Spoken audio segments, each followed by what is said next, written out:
Os agradezco a todos, me da gusto verlos a todos. No, nos faltó todavía ver a la doctora Frida Medina. Bueno, a lo mejor por ahí se anota más al ratito. Para nosotros, hoy 19 de marzo, recuerden que a las 9 de la noche con 6 minutos empieza la primavera, que aunque ya nos estamos quejando mucho del calor que vamos presentando nosotros aquí. Entonces, iniciamos la sesión.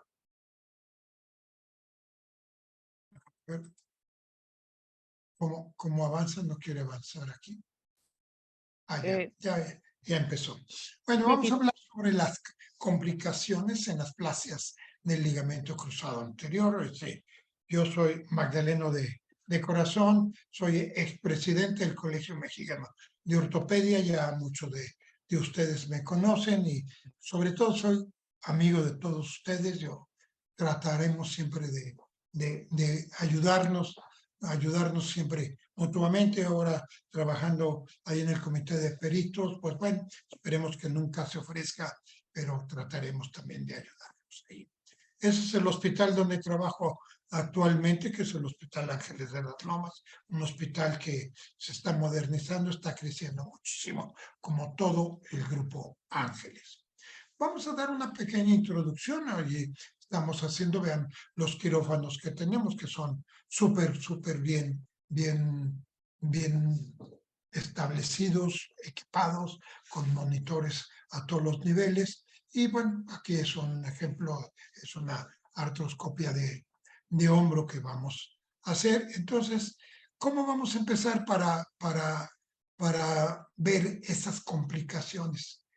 A mí me resulta a veces un poquito, son complicaciones o iatropatogenias. O sea, hay una línea borderline muy cerrada. O sea, ¿es pura complicación o en realidad es una iatropatogenia que hicimos? O sea, una iatrogenia es todo lo que hace el médico. La iatropatogenia es lo mal que hace el médico en una actuar médico. Como ya refirió un poquito el doctor Ruiz, bueno, nosotros dividí este trabajo, o sea, pues más bien es una plática que para que les vierta un poquito, yo soy ya más antiguo, más viejo, con más experiencia con el número de cirugías que hemos hecho. Entonces, dividimos complicaciones preoperatorias, transoperatorias y posoperatorias. En cada uno de los rubros puede haber complicaciones y se va haciendo una cascada de uno al otro. Entonces, muy probablemente con las complicaciones preoperatorias nos lleve a unas complicaciones posoperatorias. Entonces, tenemos complicaciones preoperatorias. Viene desde el diagnóstico. Bueno, el diagnóstico erróneo o no elaborado.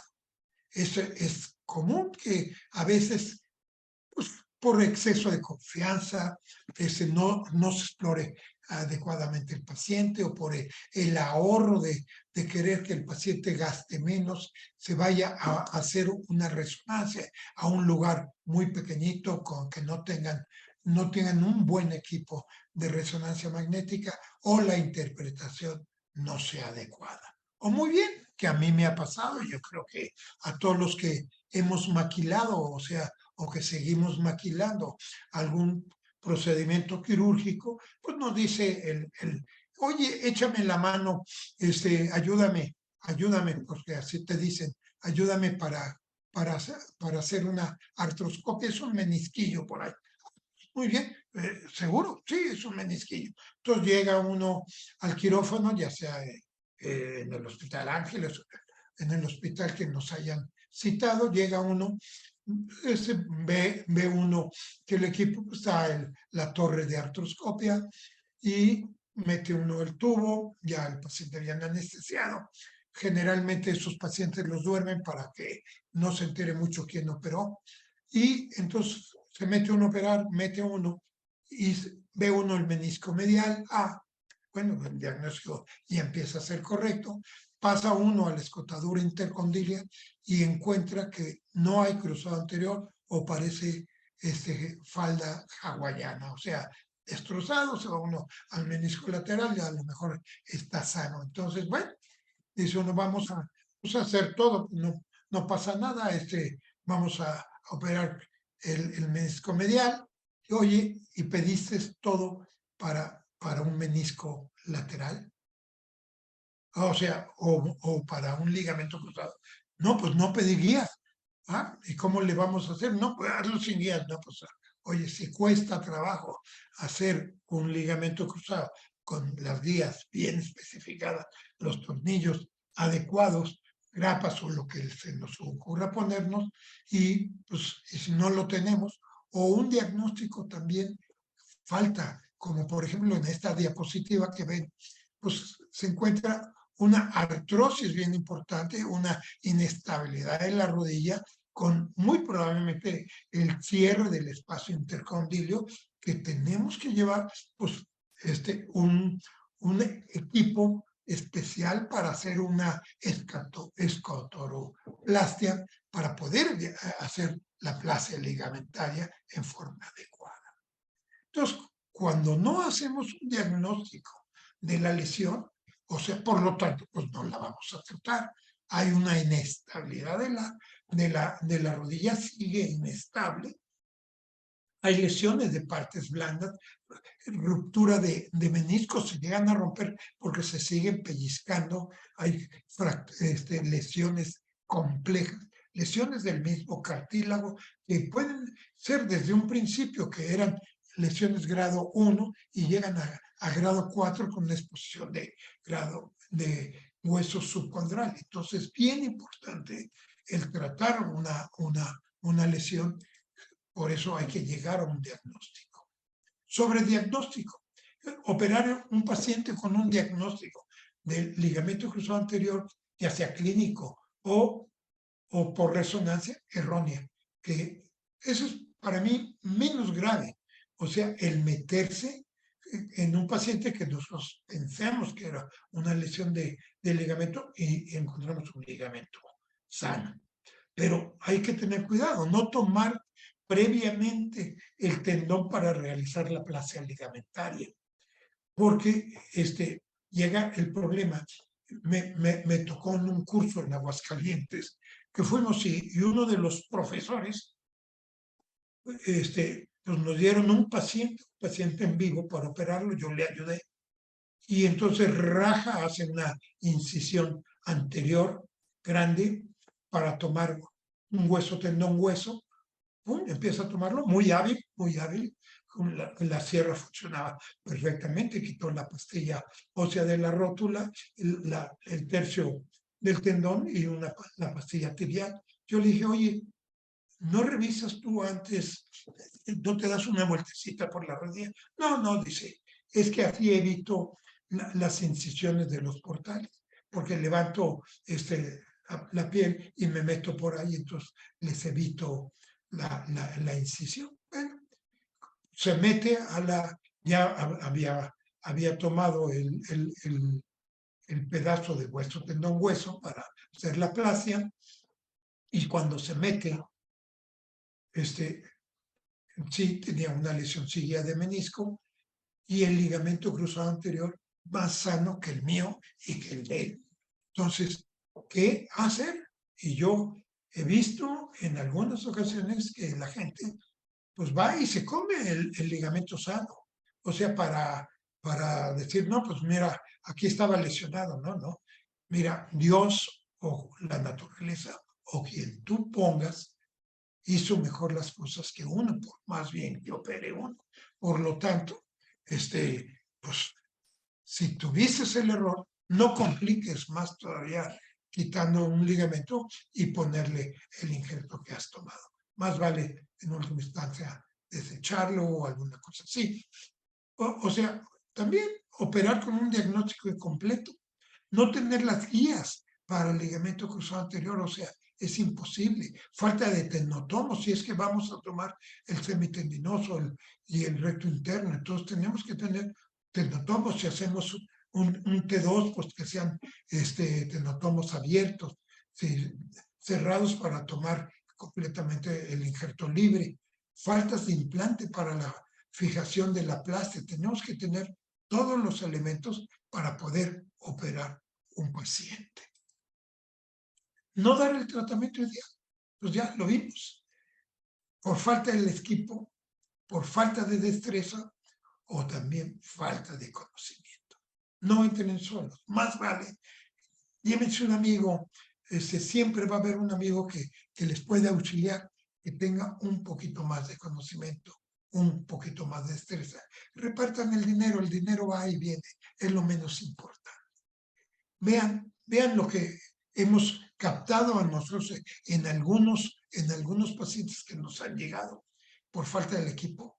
Dijimos falta de guía, equipos inadecuados, en mal estado.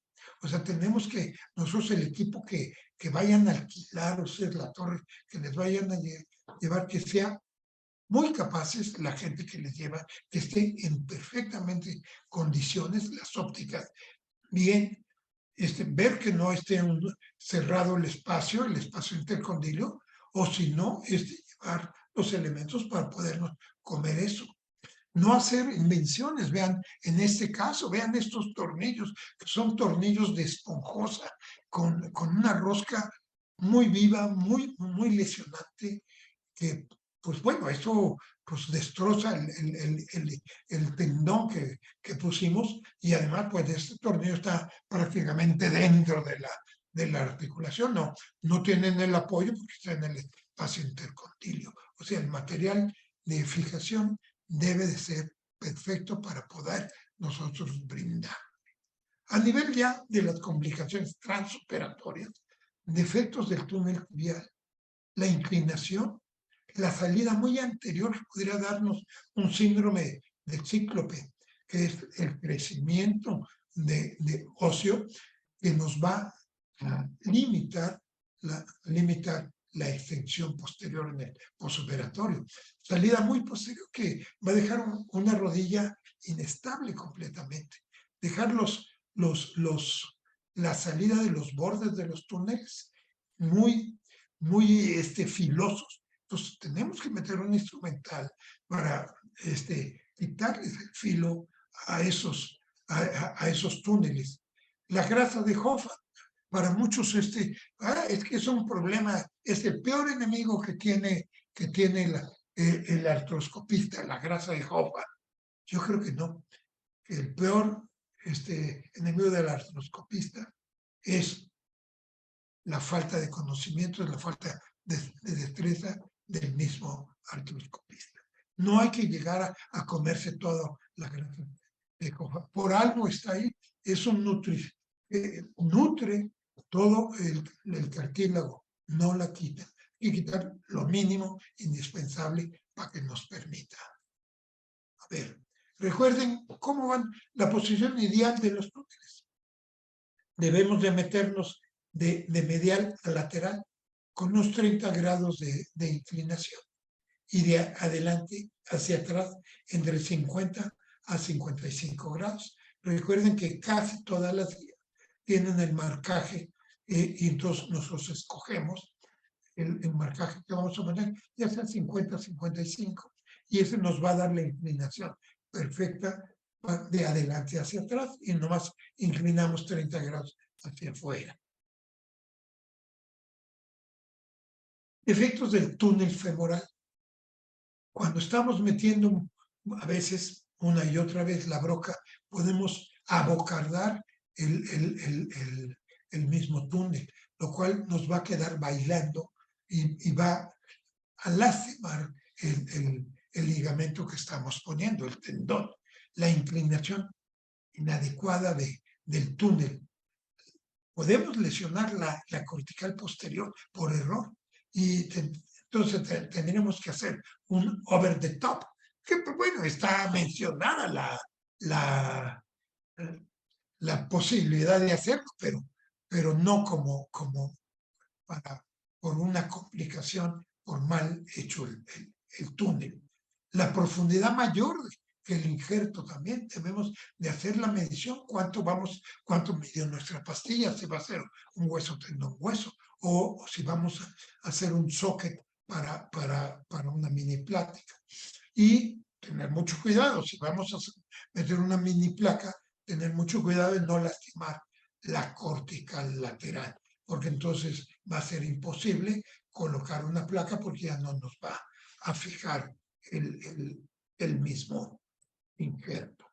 Recuerden, en la placa lateral, nosotros en la línea de Blumensack, nosotros la dividimos en 3.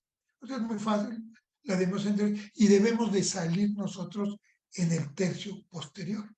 Ahí es el punto anatómico y fisiológico de la inserción del ligamento cruzado anterior. Entonces, si lo ponemos ahí a nivel femoral, no vamos a tener problema, vamos a tener una buena localización de nuestro túnel femoral. Revisen sus técnicas, hagan talleres, hay que estar practicando mucho, volviendo a practicar. Yo lo sigo haciendo cuando vemos un cruzado posterior, o sea que tengo que operar un cruzado posterior. Más o menos un cruzado posterior va de 1 a 50, de 1 a 80 en relación con un cruzado anterior. Entonces, cuando va uno a operar un cruzado posterior, bueno, haga un taller de cruzado posterior. Las salas comerciales nos dan el chance de practicar con ellos, de alguien que nos vuelva a refrescar nuestra plástica. Entonces, hay que estar en los talleres. Ahora están viendo que van a tener talleres tanto en especies de plástico y en biológicos. Eso es bien importante. Complicaciones que encontramos también en el transoperatorio, en el hueso, tendón, hueso, que para los gringos sigue siendo el gold estándar. O sea, ellos eran menos futbolistas que nosotros. Ahora pues siempre nos ganan en la CONCACAF. Yo no soy futbolista, yo no sé, pero sé que ya Estados Unidos ya es una potencia para el fútbol. Mi maestro, o sea, a nivel en España, mi maestro Pedro Guillén, él decía que bajaba bastante la fuerza del chute, porque pues, de todas maneras se quita el tercio medio del tendón. Por lo tanto, sí disminuye la fuerza del choque. Cuando quitamos mucho hueso, podemos tener fracturas de rótula, fragmentación de las pastillas óseas por un mal manejo, o cuando hacemos los orificios para meter los cables para llevar el tendón, que lo hacemos con una broca un poquito más grande y entonces rompemos las pastillas óseas, desprendimiento del tendón a nivel de la pastilla ósea, que es un problema grave. Entonces tendremos que cambiar toda la técnica. Y como decía mi amigo Paco, que después que estaba de jefe de servicio en rodilla, en ortopedia, que por eso él decía artroscopía, porque había hecho la artroscopía en América y que se le ponía acento. Yo en Europa, que ahí no lleva acento. Entonces el jardín en medio entre los hospitales era el océano Atlántico. Él decía que los residentes tenían que entrar con las rodillas bien lavadas, para que si a alguien se le caía, se lo tomaba al residente. Yo creo que fue siempre broma y nunca se lo tomó a ningún residente que yo sepa, ¿no? ¿Y qué encontramos con los injertos? Con los injertos, pues a veces puede ser muy corto, muy largo. O sea, no tienen palabra de honor. Vean este mismo injerto, como en unas pastillas es muy chiquita y la otra es muy grande. El largo del tendón que se encuentra entre una pastilla y la otra, pues eso no lo escogemos nosotros, es anatómico que viene, que generalmente nos sirve bien, pero debemos de hacer las mediciones perfectamente bien para poder hacer nuestra plástico. Cuando hacemos un semitendinoso, igual nos puede tocar corto, muy delgadito, corto porque se nos va el tenotomo erróneamente y lo cortamos más corto. Muy delgado, pues nos fuimos a la mitad del tendón y lo abrimos en dos. Y si no podemos corregirlo, pues, tenemos el recto interno que está tomando los dos tendones y uniéndolos, pues ya tenemos un tendón de buena calidad. Cuando es muy friable, que pues también. Y la dificultad para la localización del tendón, sobre todo es eso. Ese es un error de tipo anatómico, que no conocemos bien la anatomía y se nos pierde el tendón, la pata no sabemos definirla bien, o tomamos el recto y decimos este es el semitendinoso, y sacamos el recto y nos vamos muy cortos con él. Tenemos que sacar el semitendinoso, que es el idóneo para hacer una plastia con los tendones de la pata de ganso. Falta tensión del injerto por la colocación del tornillo femoral. Cuando usamos los tornillos metálicos, eran un poquito más violentos esos tornillos para poder, y entonces se enroscaba el tendón y lo deshilacha un poco y lo afloja un poquito. Tiene uno que llevarlo muy tensado eso para que no nos pase, para que se vaya bien el tendón, que se vaya siguiendo todo el túnel, que vaya en la misma dirección. Igual, al colocar el tendón a nivel tibial, pues bueno, nos viene también que se nos llega a aflojar si no tenemos una tensión verdadera.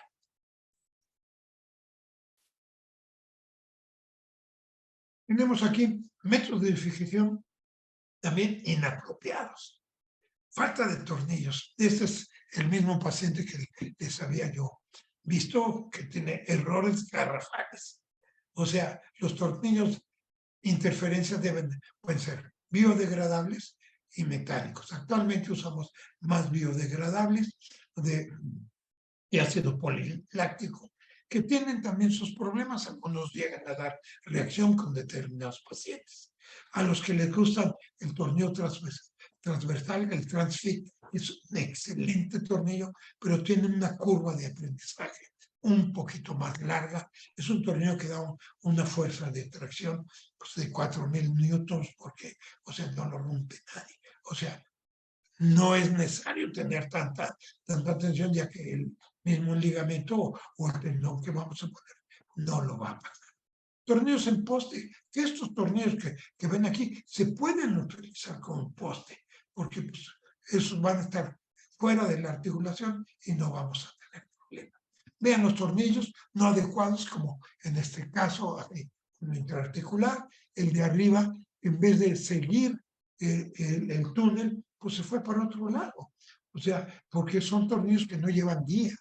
Entonces, pues el cirujano que hizo esto, pues lo metió pues, medio a huevo, y pues bueno, y son tornillos muy filosos, que bueno, no sé cómo fijó el ligamento, pero bueno, cuando usábamos grapas, nosotros empezamos a operar mucho con grapas, tanto ponemos grapas a nivel femoral que teníamos que abrir a nivel de la salida del tendón que pasábamos, y hacíamos grapas sencillas o grapas dobles, como en hebilla de cinturón, que se llama, que eso da mucho más fijación, igual que hacíamos grapas para nivel tibial, cuando no teníamos todos los tornillos.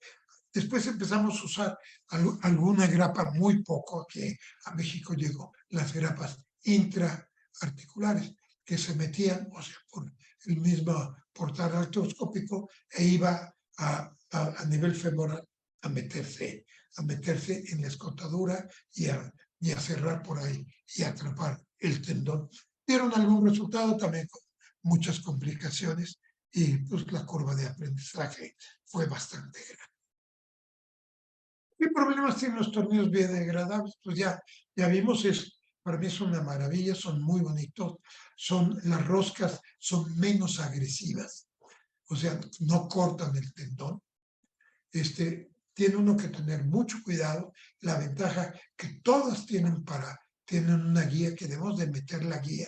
El tornillo debe seguir perfectamente bien el túnel que hicimos, que labramos, tiene que seguir la guía, el túnel, y por lo tanto el tornillo debe de irse metiendo. No debe de forzarse, porque se rompen estos tornillos. Si uno forza a flexión del tornillo, lo llega uno a romper, o se empieza a pegar con alguna parte, una de las paredes del túnel, puede uno abocardar la entrada la entrada hembra, donde entra nuestro desarmador, y entonces empieza a patinar y ya no podemos apretarlo perfectamente bien y que llegue hasta su lugar.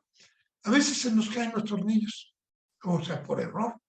Si está puesta la guía desde afuera hacia adentro, pues no tiene forma de caerse.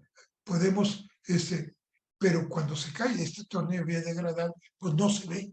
Pero generalmente se van hacia atrás, entonces hay que buscarlo en la parte bien posterior. Varios de los tornillos no van en la misma dirección. Ya vimos que si nosotros nos vamos por otro lado del túnel, no quieren entrar al túnel. A veces pues, bloqueamos nosotros el túnel de 9, metemos el tendón, queremos meter un tornillo de 10 para que apriete más, pues no va a entrar. O sea, tenemos que meterlo el mismo tamaño. Recuerden que también lleva el tendón para que sea bien, que apriete bien el tendón. Se cae el tornillo, como llama mismo, o el tornillo se va para atrás, que nuevamente se lo vuelvo a decir. Vean cómo entra la guía. La guía entra pegadito al tendón a través del túnel, siguiendo la misma dirección que el túnel. Si nosotros nos equivocamos metiendo mal la dirección de la guía, pues el tornillo se nos va a ir también chueco. Por lo tanto, vamos a bocardar la cabeza del tornillo, se va a rotar y se va a deshilachar. El injerto se va a atorar la guía. Hay que tener cuidado porque eso pasa frecuentemente. Vamos metiendo nosotros nuestro tornillo a nivel de aquí y con un poquito que se enchueque la guía, se nos atora y después ya no podemos sacar la guía porque está doblada en la parte posterior, atrapada por el tornillo. Entonces, tenemos que sacar nuevamente el tornillo, sacar la guía, enderezar la guía. O sea, hay que tener mucho cuidado porque estas son complicaciones frecuentes y que nos pueden haber pasado. ¿Qué pasa con las mini placas? Realmente hay mucha gente que, o sea, a mí me gusta mucho la mini placa a nivel femoral. A veces llegamos a hacer todo dentro, o sea, con placa arriba y abajo. Es decir, las incisiones son un poquito más chicas. Con la mini placa arriba pues no tenemos que hacer ninguna incisión porque la placa rota en forma automática. Antiguamente, las mini placas que teníamos que hacer los nudos, hacíamos el socket, después cuánto íbamos a dejar de complicar. Entonces decíamos 3 más 2 o más 3, más el nudo, más esto, y estar haciendo cuentas, o sea, ya de por sí somos malos para las cuentas, hasta para cobrar somos malos, o sea, nos equivocamos, pues para estar haciendo la cuenta de los nudos, pues era más difícil. O sea, falla a nivel de los túneles. Ya habíamos dicho, si nos metemos mucho con una broca grande, o sea, con la que va a hacer el socket, pues podemos debilitar mucho la cortical lateral o perforarla completamente. Entonces, tenemos que cambiar el sistema de fijación. Y recuerden que esa fijación en el hospital pues vale 15, 20 mil pesos la mini placa. 10,000 si son cuads, pero es cara. Entonces hay que tener cuidado con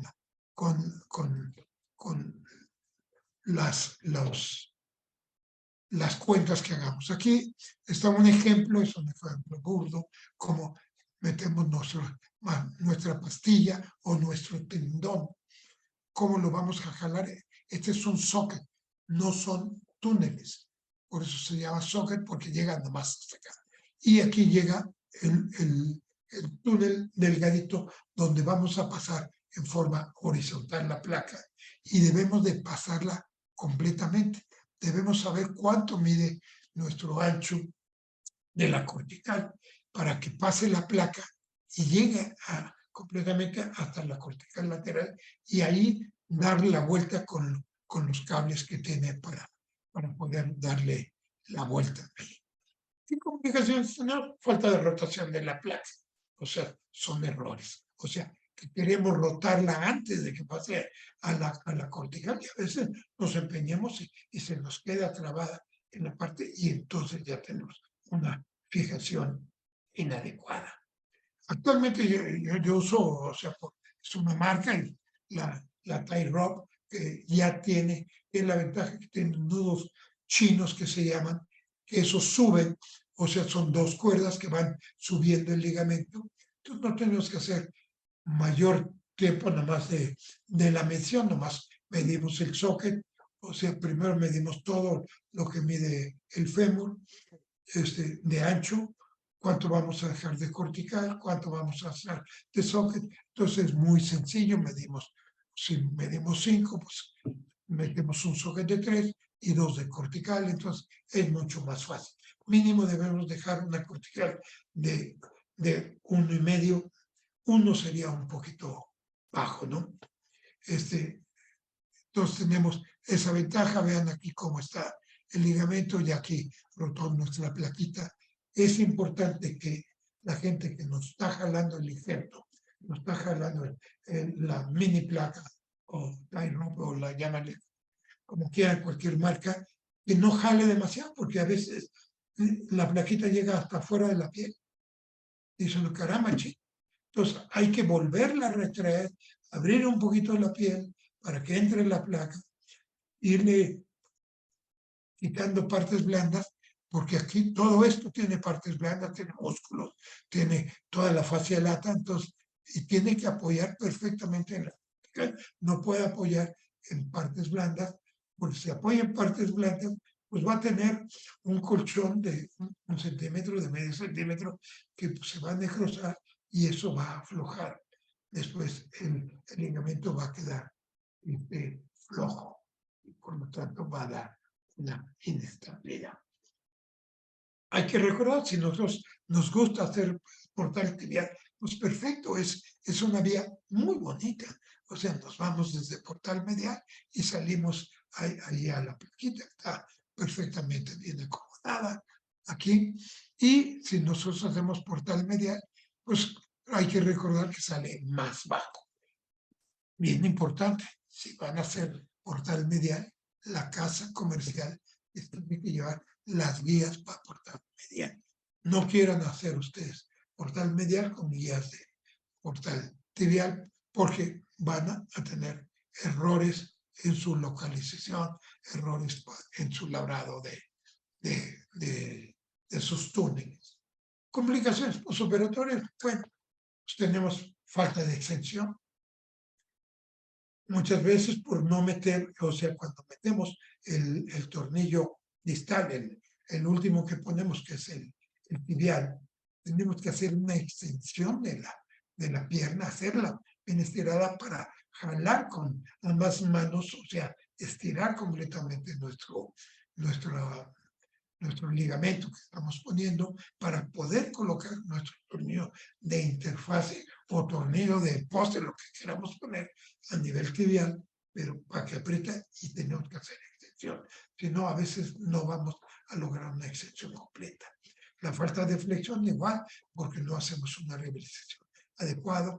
La artrofibrosis, cuando trabajamos muy violentamente toda la articulación, vamos a dejar muchos detritos, no vamos a lavar bien en la articulación. Todos esos detritos nos van a dar fibrosis y por lo tanto la fibrosis, limitación. ¿Puede haber rechazo de los injertos? Sí, tanto en los tomados al mismo paciente como los injertos a nivel de cadavéricos. Yo no he tenido problemas de rechazo. El problema del injerto cadavérico pues, es el costo que tiene y como ya vemos, algunos no quieren pagar, algunos aseguranzas no quieren pagar el biológico que es caro y mucho más caro lo que lo cobra el hospital por el descorche que cobra. Tremendo. El rechazo a los tornillos biodegradables. Yo he tenido 2 casos con rechazo completamente. Un tornillo, afortunadamente, pasa después de que ya el ligamento está fijo. Entonces, podemos quitar, o sea, tenemos que abrir, sacar el tornillo, sobre todo a nivel tibial, lo quitamos, ponemos después un injerto óseo para completar y cerrar completamente y nos ha ido bien. Infecciones superficiales, profundas, pues hay que tener mucha limpieza, tener mucho cuidado con todo uno, con el lavado de los ayudantes y de la gente que nos ayuda, porque pues, es bien importante, porque las complicaciones sí se dan. Precaución, nuevamente, por favor, repasen sus técnicas quirúrgicas. Aquí estamos en un taller de hombro, estamos Fernando González, que es un excelente amigo, también conocen por allá atrás a otros buenos compañeros magdalenos. No olvidar que las lesiones asociadas, recuerden, el ayudante cuando vengan, tiene lesión de ligamento, tiene plica, tiene todo lo que sea, lesión de cartílago, no dejen una lesión sota de menisco y hagan aquí. Vean aquí, esta es una muy bonita foto, porque mi maestro Pedro Guillén decía que era el parto meniscal, o sea, era muy elocuente al hablar. Y lesiones de otros ligamentos, ya ven que el colateral medial, cuando se opera muy bien el ligamento cruzado, pues hay que mantener un poquito cuidándolo con un soporte externo y nos da bien sin hacerle mayor cosa. Dolor en la articulación, pues hay que ver por qué está doliendo. Dolor en el sitio de la toma del injerto, sobre todo cuando tomamos el injerto del paciente. Cuando viene el cadáver, pues se quita eso. Explica la afección, a lo mejor está recargado en alguno de los bordes de la escotadura intercondilia. No abrimos bien en los pacientes que eran muy crónicos, se cerró mucho, entonces hay que hacer una escotaduroplastia. En un paciente con una lesión reciente no hay que hacerle nada. El síndrome de cíclope, que ya lo vimos cuando salimos muy anterior, y pues ver por qué quedó una inestabilidad residual, ya sea el injerto muy largo o la pérdida del injerto en su fijación, ya sea femoral o tibial. La rehabilitación, para ya finalizar, debemos ser muy cautos con la rehabilitación. Tener un rehabilitador de mucha confianza, una casa donde lo rehabiliten, que tengamos un conocimiento y platicar muy bien. Nosotros teníamos en Magdalena con Chucho que era de la Santísima Trinidad, no sé si se acuerdan ustedes, que era José, María y Jesús, que era el psiquiatra, la psicóloga y el rehabilitación, que andaban los 3 juntos, y era un milagro que le hicieran a uno caso, ¿no? Pero bien importante, teníamos una relación muy importante con Chucho, entraba mucho hasta la cirugía para que vea cómo tratamos la rodilla, toda la agresión que le dábamos para que ellos pudieran rehabilitar a nuestros pacientes. Tampoco nunca hay que sobreprotegerlos o que el paciente sea un responsable y que no haga la rehabilitación indicada, o que pues igual de viejo este hombre que yo, pues haciendo cosas que no debe de hacer, ¿no? O por la misma técnica quirúrgica que hayamos tenido un fracaso con la misma. Y ya para finalizar, recuerden que locura es hacer lo mismo una vez tras otra y esperar resultados diferentes. Esto lo decía Alberto. Yo creo que es gente que y yo les agradezco la atención. Es una plática que a mí me gusta porque pues, ojalá que les haya aportado todo esto. Y pues gracias por haberme escuchado.